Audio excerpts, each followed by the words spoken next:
Here's a guy who's an author. He's also a writer, journalist, and he's created quite the yarn. He's an activist, New York Times best-selling author. How about it for Cory Doctorow? Is that how you say your last name, Cory? That is how I say my last name. All right. Wow, this is odd that I would have that right, but I'm delighted that that's the case. Once I get east of France, it turns into Doctorow, but on this side of the Atlantic, it's Doctorow. You have a background in this world. I mean, obviously, you're a hell of a writer. Red Team Blues is your new one, and there it is on screen. But you have some knowledge of this world that you write about.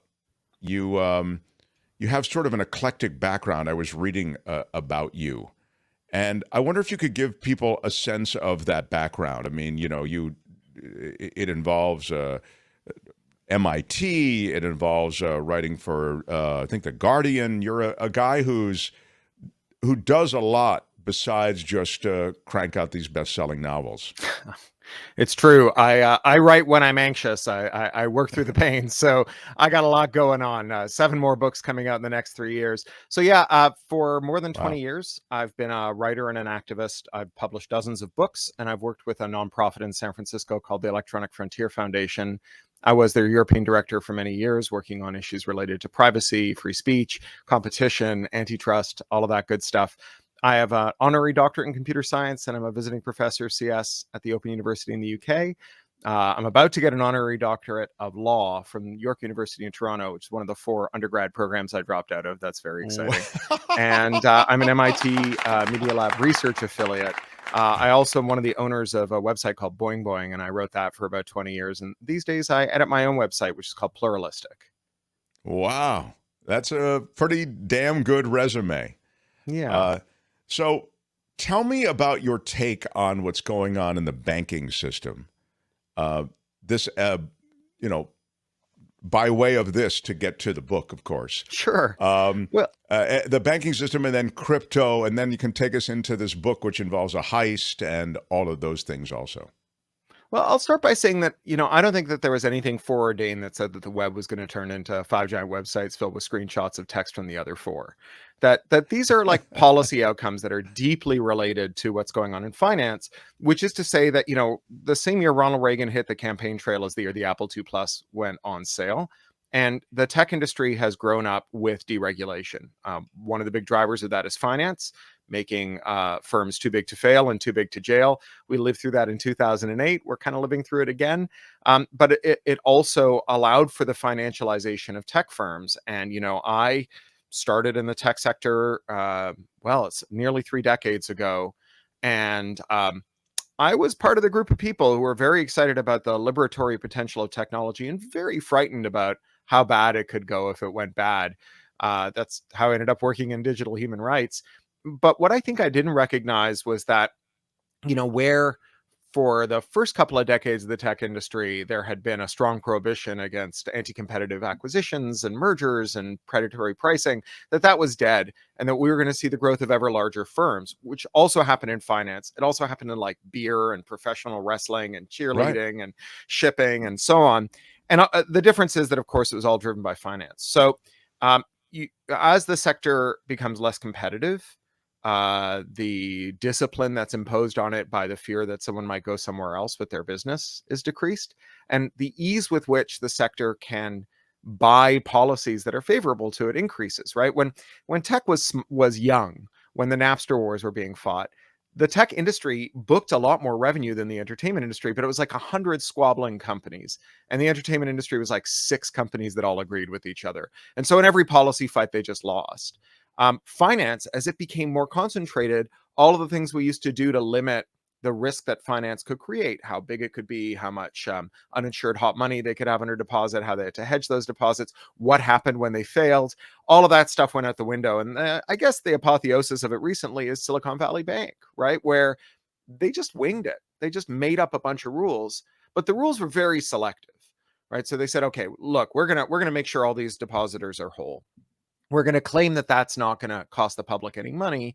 The way we're going to make that claim is we're going to say, well, we're going to charge it to the other banks. But the other banks are in such an anti-competitive position that if you raise their cost basis, they'll just charge their least able to leave customers higher sums. This is why you and I probably never pay an overdraft fee, and other people pay overdraft fees that are compiled on penalties that are compiled on fees, which sometimes can reach to a 1,000,000+% APR, right? And so this is just a way of spreading the cost around. But there were lots of people who had business at SVB who didn't get bailed out. So, for example, there were tens of thousands of affordable housing units in Boston and in the Bay Area that were slated to be built with loans from SVB.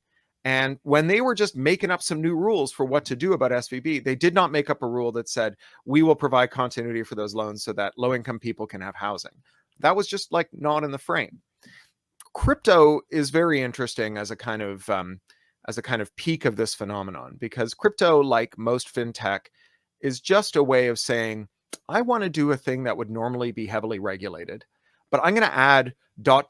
with a computer to the end of the activity and insist that it no longer has the character of regulatability. It's not a security anymore. I'm not doing securities dealings. This is not usury, whatever. And I think as we start to write the postmortems on crypto, as we approach the post-crypto era, one of the most telling things about all of this is that although trillions of dollars was wiped out of the crypto marketplace, we didn't see trillions of dollars worth of impact on the real economy. Like, if you remember the great financial crisis in 2008, a couple $1 trillion goes up in smoke. We knew it, right? You knew it from the store on the corner. You knew it from the job your cousin had, whatever. Everybody knew what it felt like to live in an economy where trillions of dollars went poof. But trillions of dollars went poof with crypto. And unless you were invested in crypto, and I'm not saying that those people deserved it. I think a lot of people were suckered into it by Super Bowl ads and fast talking people.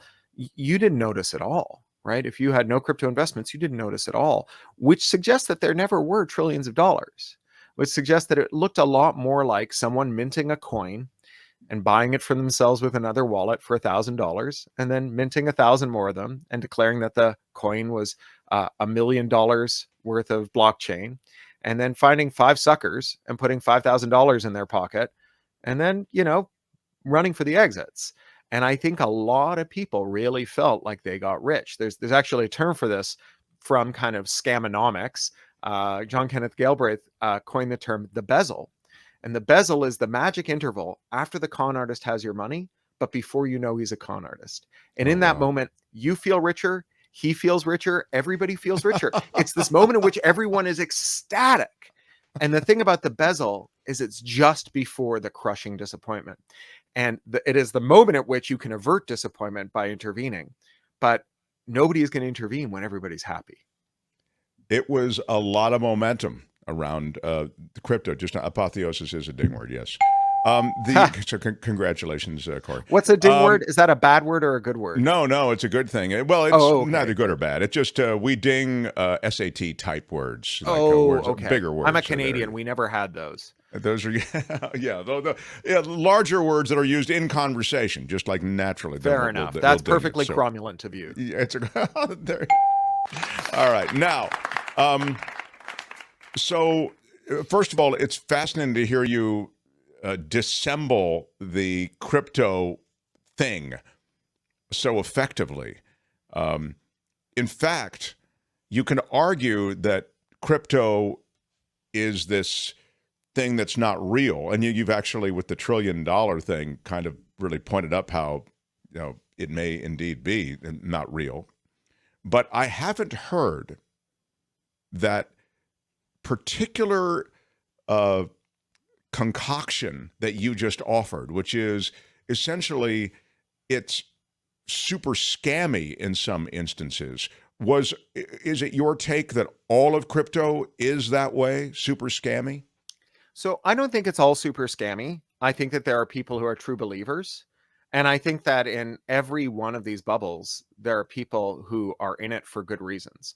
I have spent literally decades fighting for privacy, decentralization, fewer bottlenecks that can be used to choke off unpopular speech and so on online. And when I hear crypto people talk about what they value about it, it rhymes with what I've said for and what I've fought for all this time.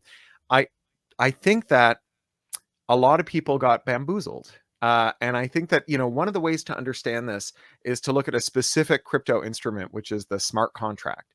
And a smart Right. contract is a kind of chimera, another ding word maybe, a crossbreed between a prospectus, right, which is like what you give to an investor to explain what they're investing in, and a computer program. Most people can't read either, right? Very few people can read a prospectus. Very few people can read a computer program. The Venn intersection of those two, it's like a sphincter. And so this is a long-standing principle in the con. Back when the modern con was being invented in the 20s, there were two major hustles that you could pull. One was a racing scam and the other one was a stock market swindle. And the ropers would ride the trains and look for big spenders, look for high rollers. And they would find the stockbrokers and they'd run a racing swindle on them. And they'd find the racing pros and they'd run a stock swindle on them, because everybody assumes that their expertise carries over into adjacent domains. And so I think that a lot of people who understood computers really well assumed that the finance stuff was as sound as the technology stuff that they thought they understood, and vice versa. And it was such a good way to bait and switch people. And a lot of times when you really drilled into it, it just failed to make any sense. Like, if you remember, there were a bunch of people who raised a bunch of money to buy a copy of the US Constitution, right? And they gave that money to just some dude who went down to Sotheby's to bid with it. So they had this whole system that was very expensive and difficult to maintain, this blockchain system whereby they could assemble the funds, vote on what to do with them, and mobilize them and put them in the pocket of this dude. But then it was just in the pocket of this dude, right? And the idea that this was like a self-licking ice cream cone, right? That you could just like wind it up and it would go, was completely wrong. And no one was ever able to answer for me, if you were willing to trust this dude with all the money that you raised doing this whole weird math trust thing where you supposedly didn't have to trust anyone, but you're willing to trust him with all the millions, why didn't you just let him run the server, which would cost like a quarter, instead of the thousands of dollars and the incredible complexity that you built in order to boil this all down to turning around and handing this guy your money? And, what are you going to do if he takes the money and goes away, as happens so often with crypto, right? If your position is, oh, we're a distributed autonomous organization, we're a new kind of group that cannot be sued and has no standing and is not a thing, and we're just a collective, we're as free as the air, who's going to sue this guy? Right? When he doesn't run it with your money, who gets to go to the cops and say that guy stole our money, right? Who has standing? Well, that's the other thing, just as an aside, that you really find in that unregulated, untethered world, no cop on the beat to run to. Yeah. And it's funny to watch people who in one breath were saying securities regulation, finance regulation is an irredeemably corrupt institution, which, like, it may be, right? Like, see Bernie Madoff, right? See Jeffrey Epstein, whatever, right? See all those useless stock buybacks, right? See SVB, which was clearly, right, I mean, the feds were asleep at the switch with SVB. Yeah. Right. Who then suddenly got religion, right? And when their money was stolen. And, this happens all the way through the history of crypto. So the Ethereum blockchain, they were the first people to do a smart contract, and their first smart contract had a bug, and someone stole all their money. $50 million got stolen out of this smart contract. And the whole point of Ethereum, indeed the whole point of a blockchain, is that you're going to write things into the blockchain that no one can ever alter. It is the unalterable permanent ledger. Everything else hangs off of this. So these guys get ripped off for $50 million. And they're like, why don't we rewrite the ledger? Like, just this once. Right? We all trust each other. This isn't like you have one Pringle and then you wake up in the morning covered in crumbs and there's no Pringles left. We're just going to do it once. We'll never do it again. Right? And it's amazing how over and over again they said, oh, like, indelibility is great. And then they're like, oh, wait, I've been indelibly scammed. Let's del that a little. Well, Cory, let me, it's such good takes on that. let me now, in our last couple of minutes, talk Sure. about the story. Okay, Yeah. take us through the premise, because it's a heist, and heists are always fun. Yeah, sure. So the protagonist of this book, Red Team Blues, is a guy named Marty Hench. And for 40 years, he's been living in Silicon Valley. He's a forensic accountant, and he specializes in unwinding Silicon Valley finance scams. This is where he got to start. Everyone else was like, I can use spreadsheets to hide money. He was like, you're adorable because I can use spreadsheets to find it. And so every weird idea that a tech bro has had for 40 years, he's unwound, and he's ready to retire. Driving around up and down the peninsula and down to San Diego in a luxury tour bus that a rock star gave him when he found the money the manager had stolen, that he calls the Unsalted Hash. And he's driving around in his fancy tour bus, sleeping in Walmart parking lots, eating at Michelin star restaurants, living the dream. And his old best friend, Danny Laser, who's a person who remembers when crypto meant cryptography, has unwisely gotten involved in a cryptocurrency. And even more unwisely, he hid a back door in his cryptocurrency.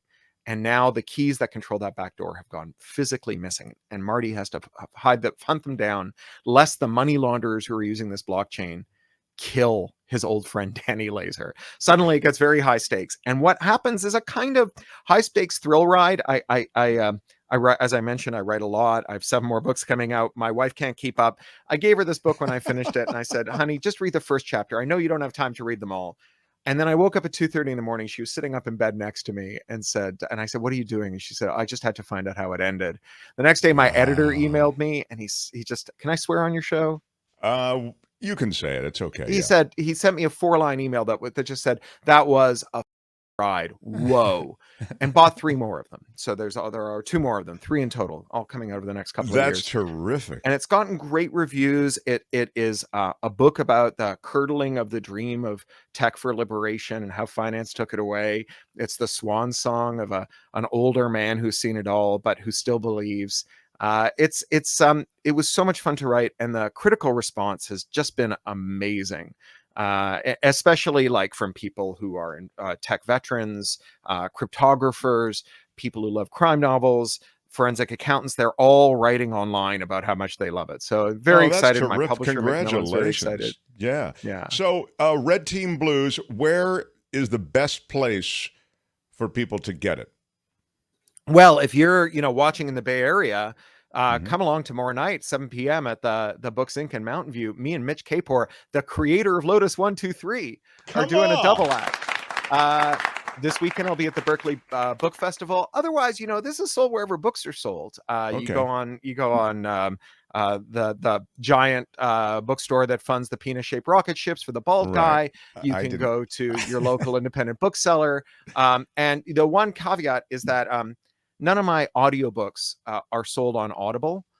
They won't carry them because I won't let them lock them to the platform forever. They use this mandatory digital rights management. So you can buy them everywhere that's not Audible. And this audiobook is amazing. It's read by Will Wheaton, and it's for sale at like Libro.fm and Google Play and at oh, great. Okay, that's worth Downpour, all those places. All right, that's worth checking out the audiobook of Google it. Yeah, Red Team Blues. And again, tomorrow night. This is interesting. So tomorrow night, where is it again? The Books Inc. in Mountain View. Right. Yeah. Books Inc. in Mountain View at 7:00. So you want to meet Cory. How cool. And Mitch, a computing legend. Yeah, how about that? Look at you. You give me a wild inferiority complex, so I'm glad you're leaving. Congratulations it's okay. My on personal everything life's you've done. really screwed up. Well, at least there's that then. Please come back and visit. I love your takes on stuff. Really cool. Anytime. Yeah. And thank you so much book. for having me on. Yeah. Red Team Blues is the book. Cory Doctorow. Thanks, Cory. Thank you. Hi, it's Mark, and I thought that was great. Hit the notification bell. You'll know whenever there's a new video being dropped, and please subscribe to our channel to help us save the universe.